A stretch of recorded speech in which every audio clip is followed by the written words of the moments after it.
I just see Mount Hermon here. It'll be easy for you to see those palm trees there in the middle ground, and then we're going to focus in over that ridge which is behind the Mount of Beatitudes. The Mount of Beatitudes right now is on the right corner of the screen here in the middle, and then we go back up to the palm tree there, and you can see a little grey shadow protruding over the hill, the big hill. Behind it you can see that grey shadow. That's Mount Hermon, people, Mount Hermon.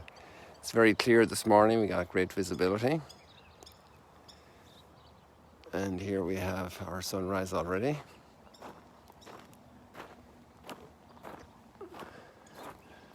Somehow there's nobody out here this morning. Almost every morning there are people out, guests out, enjoying this moment.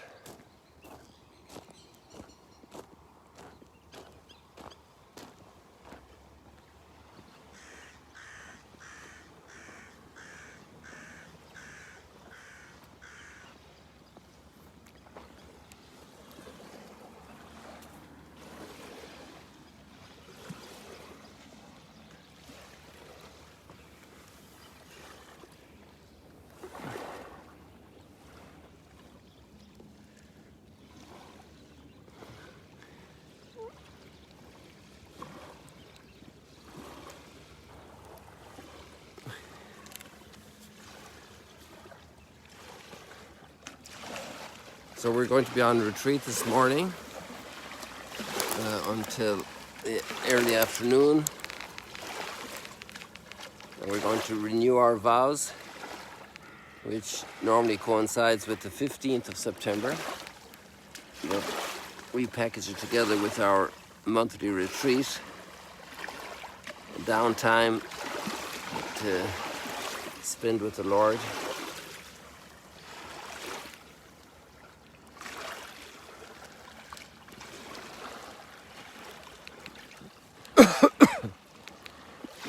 Oops, sorry.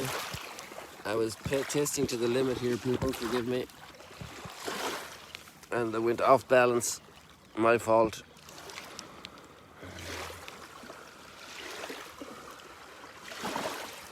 I hope you're okay.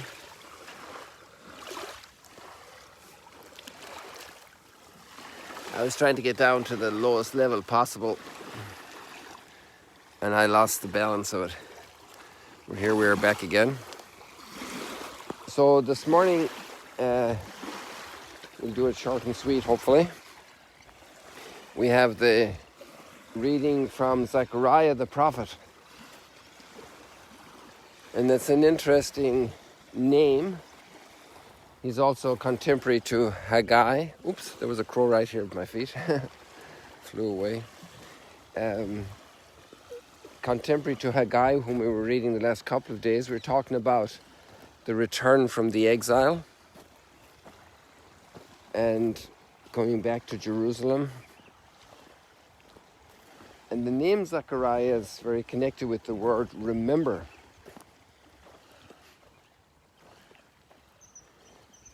And you see, one of the beautiful things about faith, I know faith is problematic for a lot of people.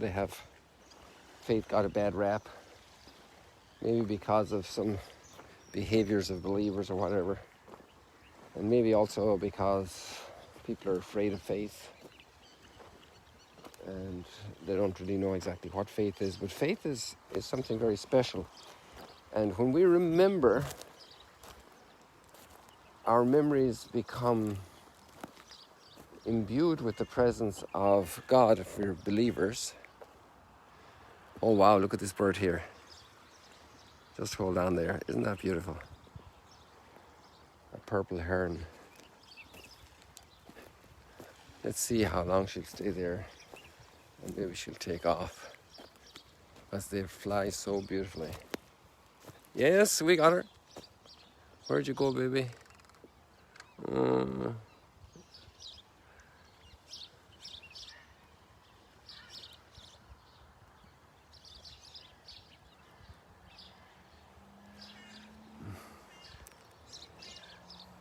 And our memory is salvation history, memory of God's interventions in our lives.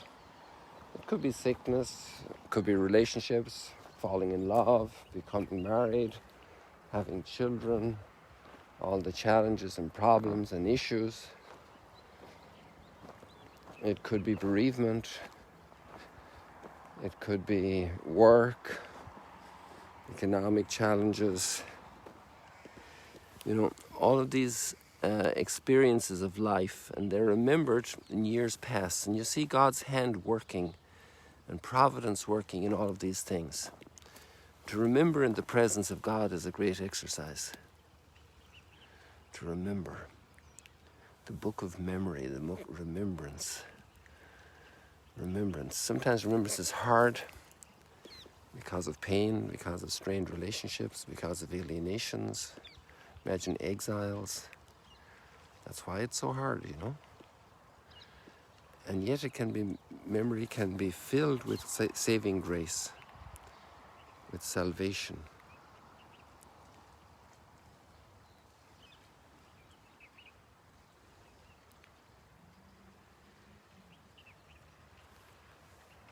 Just to give you an idea of the measurement of these little problem here with Wi-Fi. I'm going to turn off the Wi-Fi. There we are. So, our memories also don't act independently of us. They're to be integrated in our lives.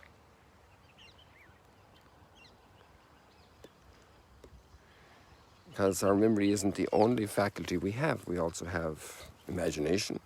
That's more like about towards the future, what's going to happen. And then we also have the present, which is governed also by our understanding and our will, our decisions, how I want to behave toward this person. I can decide. My memory is not a dictator. So I need to integrate my memories, my experiences into my whole life. And it should be salvific, it should be uplifting and redeeming. And God is there also with his forgiveness, with his strength, with his power, with new life. And now there's new experience, because I have been through that. I've been there, done that. And obviously people coming back from exile are coming back very hurt and bruised and broken, but also filled with great expectation and new growth, fresh sprouts, and yet major difficulties ahead because, when you're in your home every day, you keep it nice, spick and span and in good shape and taking care of little issues. But when you come back after years away in exile, generations away, it's going to be not easy. It's going to be very challenging, discouraging. And so the book of Zechariah is also about great promise and about great fulfillment. And that promise and fulfillment is expressed in major material terms. An abundance of people, abundance of livestock, extensive city, But especially that God is going to be with his people. And the interesting contrast is fascinating me, actually. It's coming back again and again and again these weeks. This reality of that promise of abundance in the Hebrew scriptures, which is basically a human requirement. Like somebody that's hungry, you want to put up a nice plate full of food in front of them. They haven't eaten for days. They were up in the mountains. They were lost. We celebrate also when we have these big liturgical feasts like Christmas and Easter. We celebrate with abundance of food and joy and celebration. So we need that part because we're also body and soul. We're not just soul. But it's interesting when Jesus comes with his promises of salvation.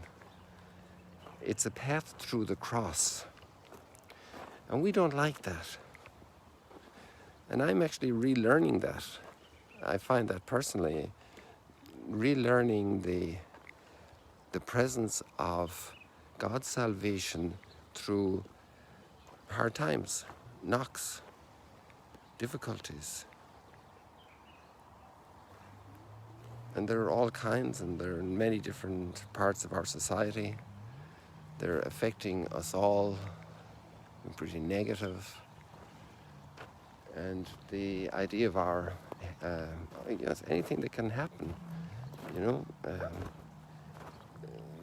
in the world, in the church, in society, in family, in community, in health issues.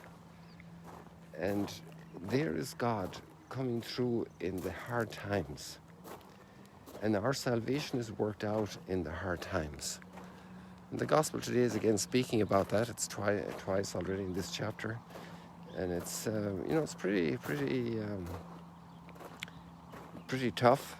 But when we see Christ going through there with such determination, such love, such commitment, and doing it for us, and he didn't have to do it,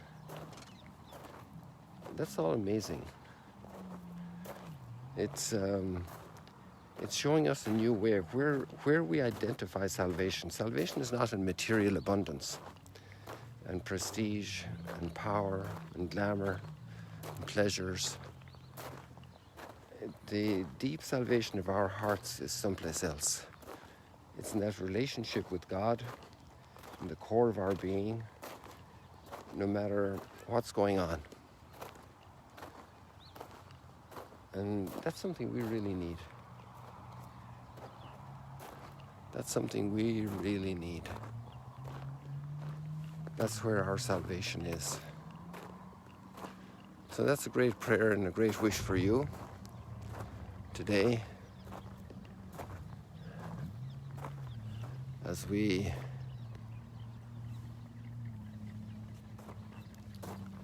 live each day, as each day unfolds, each week unfolds, each time unfolds. There's so much goodness there to come into our lives, so much salvation.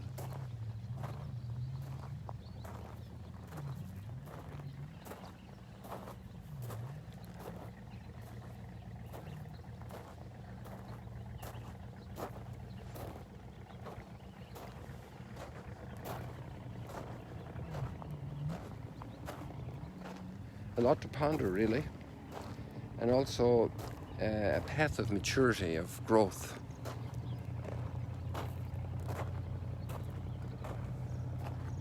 A path for us to grow.